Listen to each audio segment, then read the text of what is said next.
Isu penyakit menyerang babi membuat masyarakat resah, meskipun sejatinya daging babi aman dikonsumsi.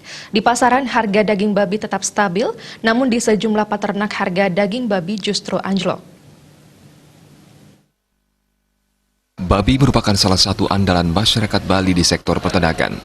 Untuk itu informasi yang disampaikan harus positif.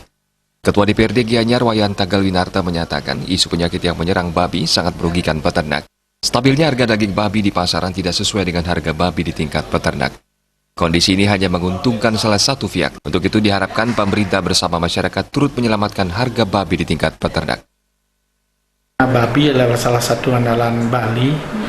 Ya, harapan tidak ada informasi yang betul-betul memberikan nilai negatif terhadap babi.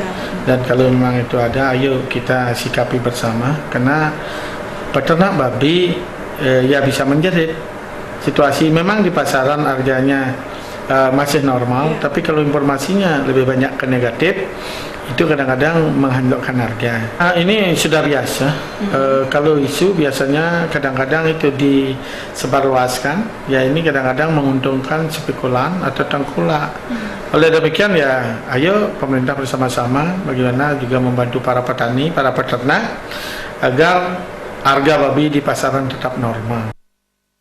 Salah satu solusi yang bisa diberikan misalnya dengan menetapkan kesepakatan harga babi di tingkat peternak. Desa Karyani dan Bayudi